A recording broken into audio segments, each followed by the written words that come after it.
So yun mga kasang, no, upon checking sa aking mga isda, dahil ngayon ay nagpapakain ako, tinitingnan ko itong aking pair ng blue polar parrot. So nangitlog na yung ating female.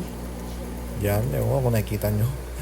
Pero nangitlog na yan. At kanina ko pa tinitignan to at napansin ko wala yung male. So nung sinilip ko, nakita ko yung male andyan sa gilid. Akala ko nagtatago lang, pero nung tinignan ko ng malapitan, hindi na pala gumagalaw. So hindi ko alam kung ano nangyari dito sa male na to. Medyo bloated yung tiyan niya, hindi pa siya matigas. So kani-kanina lang siguro namatay yan. At ayun, hindi ko alam kung ano nangyari sa kanya. Kagabi nakita ko to, okay pa naman. At hindi ko rin sure kung nasimilyahan niya ba yung itlog na pinapaypayan ng ating female. So meron pa tayong isang pair dito, yung anak na yan ng dalawa. So ito na lang yung pair natin. Tapos may natira pa sa akin isang male. Buti nagtira ako ng isang male na. Ito yung anak din nila tong isang male na to. Ito na lang siguro ipapares natin doon sa kanyang nanay para magtuloy-tuloy yung breeding natin ng ating mga blue polar parrot. Dahil sa tingin ko lang, no, marami naghahanap nito ngayon at maraming bumibili sa akin. Kaya naubos yung mga stocks ko. So ayan, may mga kasunod pa naman ako na pinapalaking grow outs. Medyo matagal lang talaga lumaki to, pero at least 'di ba meron pa rin naman tayo at hindi pa rin napuputol yung line natin sa pagbe-breeding ng ating blue polar parrot. So abang-abang na lang kayo guys kung anong mangyari dyan, kung mapaparis ba natin yan. Ayan, may mga maliliit pa nga ako na mga third batch. So abangan nyo na lang sa mga susunod na video kung mabibreed ba natin yung nanay at yung anak niya, tapos kung anong mangyari sa mga breeding natin ng mga isda, lalo na dito sa ating blue polar. So yun mga kasang, dito naman tayo sa likod at update ko lang kayo doon sa na-breed natin nung nakaraan. So ang problema ko ngayon, nag-hatch na nga yung ating na-breed.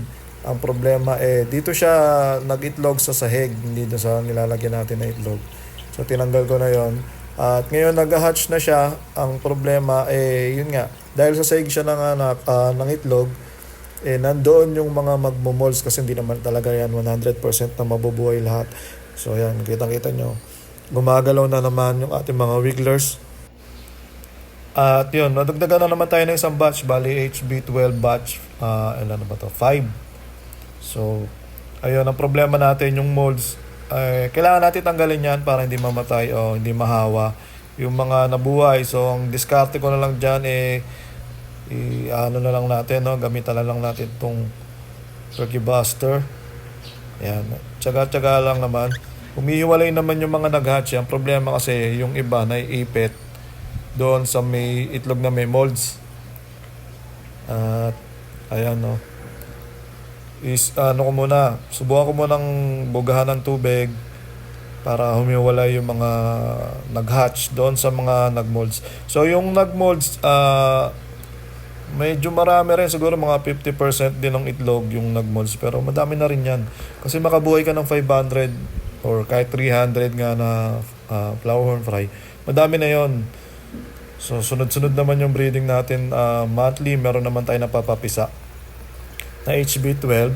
So update ko na lang kayo sa susunod ko na mangyari dyan. So yun mga kasang, no, makalipas nga yung Holy Week, medyo may mga nagawa naman ako dito kahit papaano sa ating aquarium. Dahil medyo busy at ayun nga, no, dami pang tambak dito, hindi ko pa tapos yung pag-ayos natin. Inumunti-unti ko lang yan kasi hindi lang naman ako puro isda. Marami rin tayong ibang ginagawa. So yung plano natin, unti-unti natin ginagawa at nailipat ko na nga itong stand na to na may mga aquarium, may tubig na, ano ba yan? Ingay no? Ingay naman nung aso o tuta na. Pasensya na kayo sa tuta namin sa kapitbahay yan. Medyo maingay talaga, hindi ko alam. Trip niya lumabas kahit ang init-init. So yun na nga mga kasang, no, yung sinasabi ko sa inyo na iusog natin, naiusog ko na, nalagyan ko na rin ng tubig. So mga 2 araw ko ginawa yan guys, hindi ko lang binidyohan kasi boring naman yung part na yun. Hanggang dito siya dati, naiusog ko siya ng mga 12 inches din. At ayan, no, na semento na nga natin yung part na yon, kaya pantay na rin siya. At maganda na tignan, hindi na rin masyado tinatamaan ng araw sa hapon. Ito naman na next na gagawin natin, no, itong mahaba natin 20 gallons long, tsaka itong mga aquarium natin dito sa ibabaw, ililipat ko yan at may plano ako dyan sa ibabaw na yan. So kailangan natin i-clear yan, pati ito i-clear ko na rin yan, ililipat ko yan kung saan. At yun, dito ko ilalagay yung mahaba natin na 20 gallons long.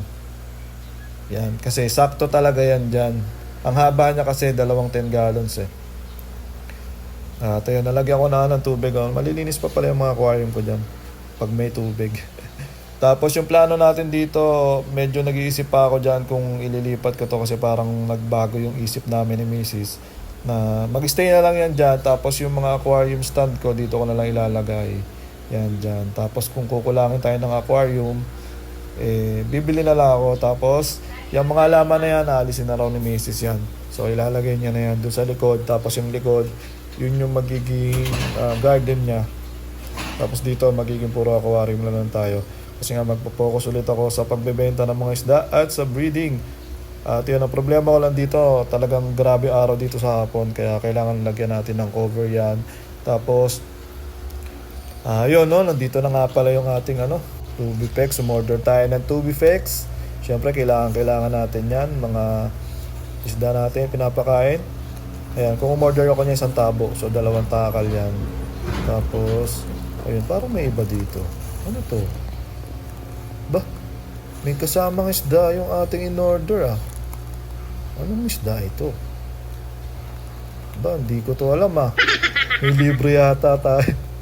May libre yata isda. Bakit may isda dito? So meron akong gapi dito na bago kasama nung ating mga Tubifex. Yan Siyempre, hindi natin alam kung saan galing yan. Bumili lang tayo ng Tubifex, di ba?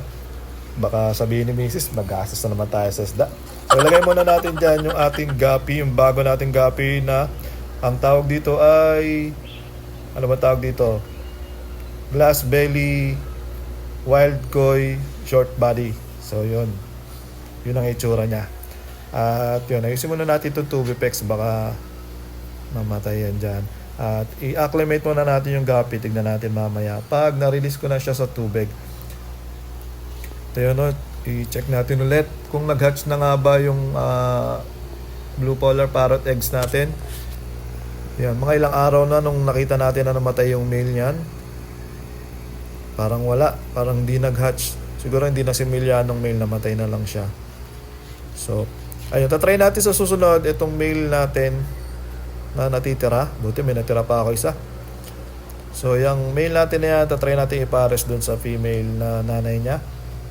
At yun, ito, lipat din natin yung isang pares natin. Update ko rin pala kayo dun sa ating HB12 batch 4. Ito, 2 piraso lang talaga yung natira.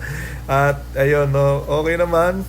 Hiniwalay ko na lang talaga din siya. Ito yung HB12 batch 4. 2 sila, yung isa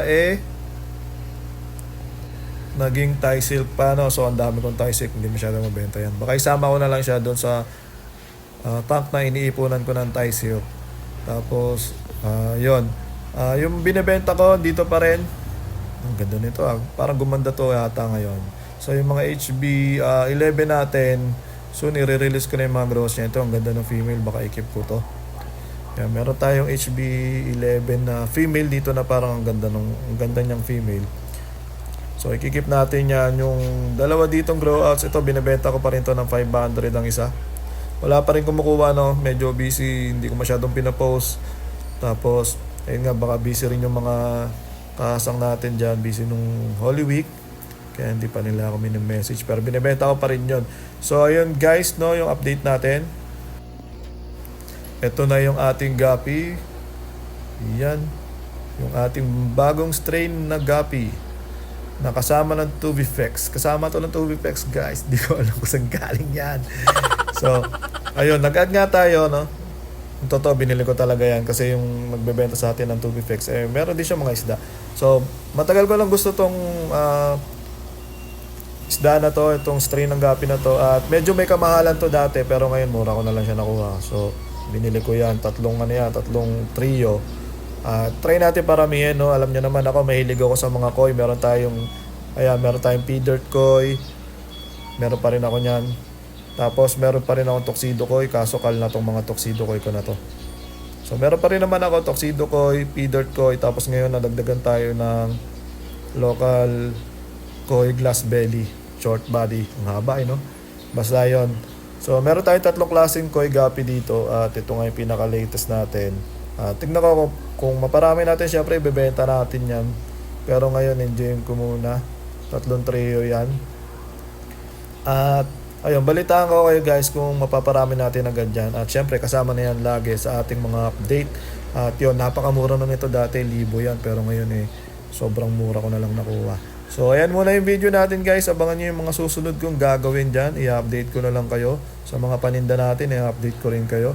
Sana nag-enjoy kayo sa video na to. Maraming salamat sa mga nanood. Fish out!